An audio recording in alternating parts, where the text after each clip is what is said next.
Olá, meus amores, estamos aqui juntinhos outra vez e desta feita nós vamos falar sobre ciências, tá bom?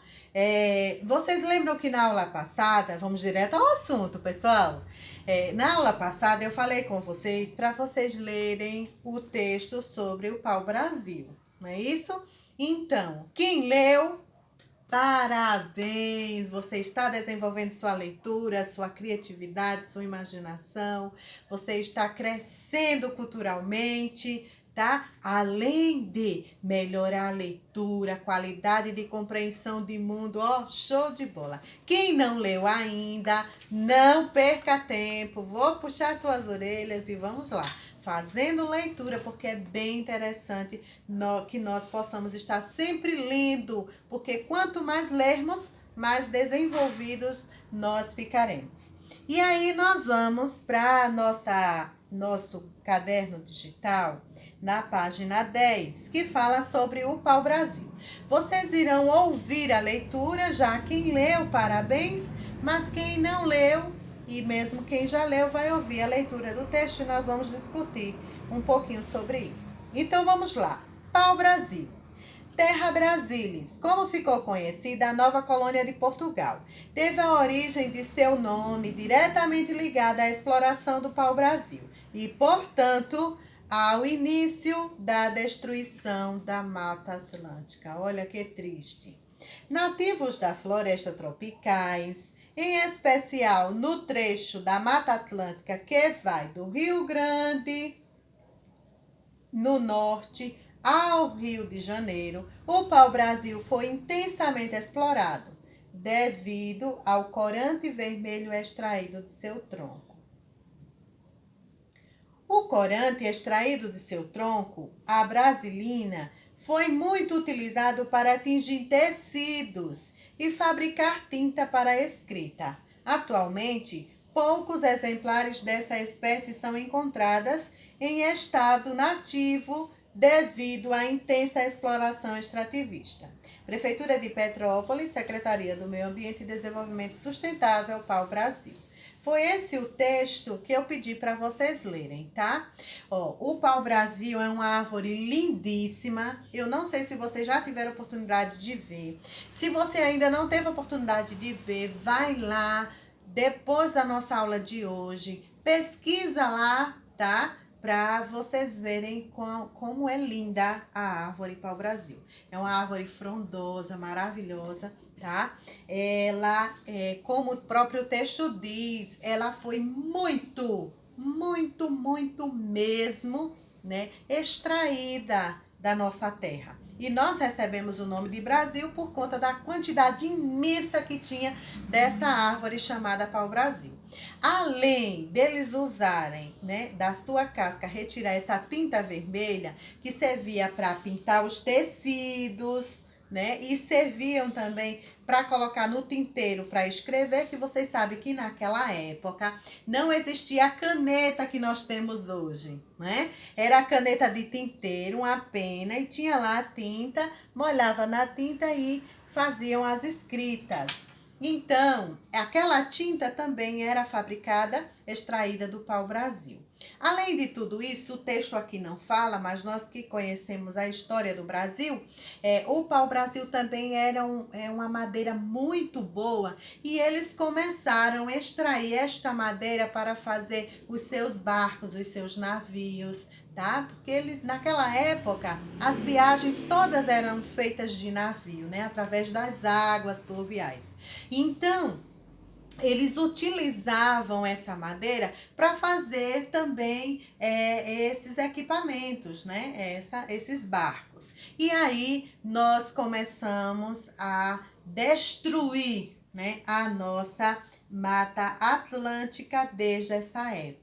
Né? E vemos sofrendo com essa destruição até hoje de uma forma desordenada e que nos traz grandes prejuízos, porque nossa terra, o Brasil, ela é muito rica, né? É rica em tudo, né? Em tudo, mas infelizmente nós somos tão explorados, né, que nos tornamos um país pobre. pela grande exploração. E aqui no texto, nós temos, olha, como era antigamente, a tintura dos tecidos. Observem a imagem, dá para vocês verem? A pintura do tecido era feita dessa forma, né? Uns barris grandes, também feitos de madeira, e aí eles colocavam a tinta e os serviçais colocavam os tecidos dentro, que vocês sabem que os tecidos feitos de algodão, né, colocavam dentro e tingiam esse tecido para se fabricar as roupas luxuosas de seus senhores e senhoras. Não é isso? Então, vamos lá continuar a nossa atividade de hoje. Aí, no desafio, vem um questionamento. Podemos utilizar raízes e caules em nossa alimentação? Lembrando, pessoal, que o nosso conteúdo de história é falando sobre as plantas, não é isso? Então, esse questionamento, nós podemos utilizar raízes e caules em nossa alimentação? Sim! E nós utilizamos muito. A batata é uma raiz, a macaxeira também é uma raiz, né? O palmito é um tronco, não é isso? Então, assim, existem muitos alimentos que são, né, raízes de uma planta, que são o próprio caule da planta, né? Quando nós cortamos, por exemplo, o coentro, que é tão conhecido nosso, né? Nós cortamos com o caulezinho e tudo para colocar na nossa alimentação, tanto na salada crua, quanto na comida cozida, não é isso? Quando nós comemos, por exemplo, o couve, o alface, né? Nós também fazemos uso, tá? Então, hoje nós vamos falar sobre folhas. Olha aí, pessoal, existem diversos tipos de folhas, né? Existem folhas grandes, folhas pequenininhas, existem folhas com verde mais forte, existem folhas com verde mais fraco, existem folhas de diversas diâmetros, né? E formatos, tá? Aqui nessa imagem dá para vermos alguns desses modelos para que nós possamos ter uma noção.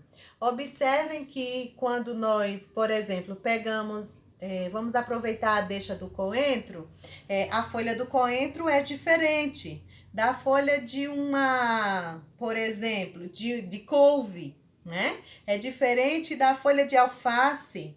Então, olha as folhas como são diferentes. E nós não estamos falando aqui, pessoal, somente de folhas comestíveis. Nós estamos falando das mais diversos tipos de folha. Por exemplo, a folha do coqueiro, né? É bem diferente da folha da jaqueira, né? A jaqueira por si já tem uma folha diferente da folha do abacateiro, e aí sucessivamente. Vale salientar que também não estamos falando só de folhas de árvores frutíferas, também estamos falando de folhas como o agrião, né? Eu não sei se vocês conhecem, mas é muito parecido com o coentro, tá? Temos também algo bem diferente, ó. Quando nós falamos de folha, me remete também a camomila, né? Não sei se vocês já viram, a erva doce, e é bem diferente mesmo, e é uma folha, né? Então vamos lá. A imagem nos mostra as folhas com diversos formatos e cores. Embora a maioria das folhas, como vemos na natureza, apresente a cor verde, por causa do pigmento clorofila, nós já falamos sobre a clorofila, podemos encontrá-las também com outros pigmentos, fazendo as folhas apresentarem cores diferentes como vermelho, amarelo e marrom. Gente, eu sou apaixonada por uma árvore que chama-se ipê. Os ipês, eles têm de várias cores, mas a minha paixão mesmo é o ipê amarelo, né? Ele floresce de tempos em tempos, né? E suas folhas são amarelinhas. É muito lindo. Quando nós viajamos na época dos ipês, nós encontramos ipês lilazes, rosa, branco, amarelo, né? De várias cores. As suas folhas é que são coloridas, né? E é muito lindo, muito maravilhoso. Independente da cor da folha, sua função é a mesma e é muito importante para a planta. É por meio das folhas que as plantas realizam. Então, pessoal, não importa o tamanho, o formato, a cor, não importa. O importante é que qualquer tipo de folha, ele tem a mesma função para a planta, certo? E nós vamos conhecer quais são essas funções. A primeira função que a folha tem é a fotossíntese. E nós já falamos sobre a fotossíntese aqui. É o processo pelo qual a planta produz o seu próprio alimento. Lembra que nós falamos que a planta, ela recolhe através de suas raízes a água e os nutrientes, né, do solo, através do caule e vai lá para as folhas. Lá as folhas captam os raios do sol, junto com o vento que passa, e pega tudo isso, mistura e forma uma coisinha chamada glicose. Essa glicose é que alimenta a planta e faz ela crescer e se reproduzir. Então, isso é chamado de fotossíntese, tá bom? É a habilidade que a planta tem de fabricar o seu próprio alimento. Olha que legal! O segundo ponto que as folhas são responsáveis é pela respiração, né? Ela absorve o oxigênio para obter a sua energia. Então, o ar está aí, né? E ela absorve, as folhas é quem absorve este ar para poder transformá-lo em energia para ela mesma e para poder também fazer o processo da fotossíntese. O terceiro pontinho que as folhas são responsáveis, é pela eliminação da água em excesso. Então, a planta, ela transpira, tá? Através de suas folhas, né? A água em excesso, a folha faz a transpiração, né? Que é o orvalho. Olha, este mundo das plantas é fantástico. Se a gente for pensar realmente sobre ele, é muito fantástico. É um processo grandioso numa planta, às vezes tão simples, né? Às vezes tão pequena que a gente às vezes não dá nem valor, passa, sai arrancando suas folhas, né? Mas é grandioso o processo que eles fazem, tá? E agora nós vamos falar sobre flores, tá? É continuação do nosso conteúdo. As flores, elas são responsáveis pela reprodução da planta. Geralmente são coloridas, podendo ou não exalar odor, ou seja, cheiro, que atrai animais que vão auxiliar no processo de reprodução por meio da polinização. Então, exalar quer dizer emanar, né? Espalhar o perfume, tá? E polinização significa que transferência de grão de pólen da parte masculina da flor para a parte feminina. O pólen olha, deixa eu mostrar para vocês aqui na flor. Vocês vão ver que ela tem um pêndulo no meio. E ela tem essa partezinha amarela, ó. Isso é o pólen da flor, tá? Ó, preste atenção. Então, vamos lá. Nós temos diversos tipos de flores, tá, pessoal? Aqui temos alguns exemplos, né, de flores. mas até nas nossas casas mesmo nós temos. Eu vou mostrar para vocês aqui no meu vaso, tá? Olha aqui, nós temos, apesar que esses são de plástico, mas isso aqui é uma simbologia das nossas flores, né? Ó, nós temos aqui a rosa, apesar de ser amarela, né? Nós temos aqui esse tipo de flores, né? Que são orquídeas, ó, esse aqui também. Então, são diversos tipos de flores diferenciados, mas todas as flores, elas são responsáveis pela reprodução desta planta, ok? Vamos lá. A maioria das flores é constituída de uma parte masculina, androceu, e de uma parte feminina, ginoceu. Então, essas duas partes ficam numa mesma flor, tá? Além de outras estruturas que podem proteger a flor e atrair os insetos polinizadores, conforme mostra o esquema a seguir. Então, pessoal, ó, vou mostrar aqui para vocês através, olha aí, tá certo? A parte masculina, o androceu, a parte feminina, tá? E ele geralmente fica no meio, porque fica protegido e ao mesmo tempo ele atrai os animais, como os pássaros, né? Que eles vão ali, bicam aquele pólen, né? Atrás daquele açúcar do pólen para poder fabricarem o mel, como as abelhas, etc, tá? E através disso, eles são responsáveis por espalhar, né, essas sementes e elas germinarem, né, no mesmo terreno ou em outros, tá?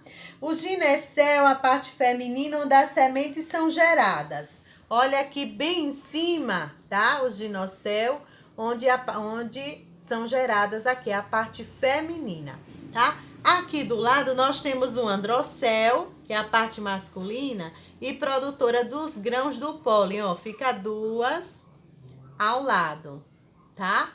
E as pétalas, né, que protegem esses dois órgãos, tá bom?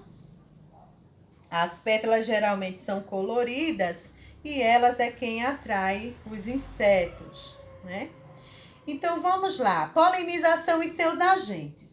A polinização é um processo importante para o ciclo de vida da planta. Por meio dela é possível acontecer a união dos grãos do pólen masculino com o óvulo feminino, momento chamado de fecundação, quando são geradas sementes para as novas plantas possam nascer.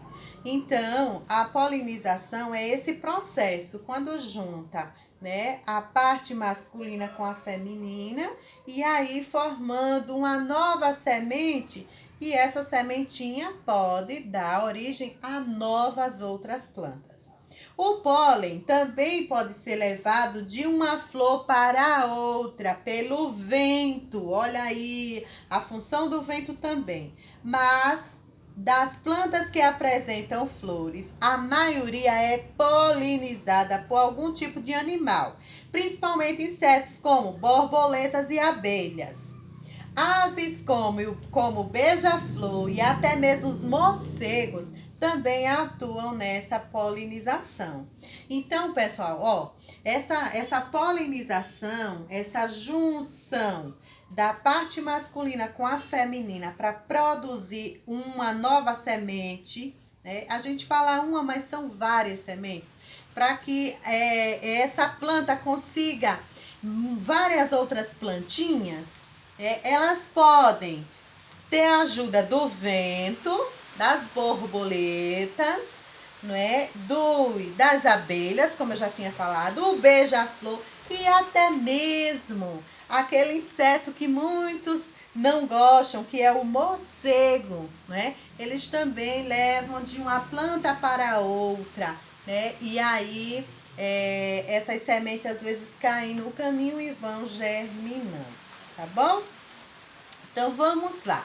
Assim, ao longo da evolução, as plantas com maior reprodução foram aquelas que mais chamavam a atenção dos animais com sua cor, seu cheiro, a quantidade de néctar, que é a substância açucarada que as flores produzem justamente para atraí-los.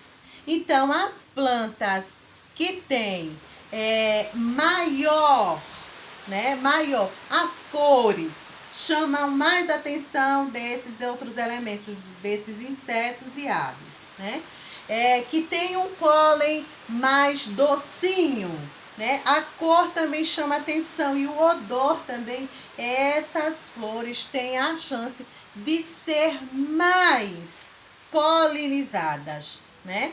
Porque eles se sentem atraídos e eles vão até ela e aí a polinização acontece com maior frequência. A exemplo disso, a gente fica pensando, vocês são muito bebês ainda para pensar nisso, mas às vezes mamães em casa que gostam de plantas ficam pensando, essa roseira aqui é tão mais fácil de pegar, em qualquer lugar tem dela, não é? Essa planta aqui é tão difícil de pegar, então porque ela é menos atrativa para os insetos e para os animais que ajudam nessa polinização, tá certo?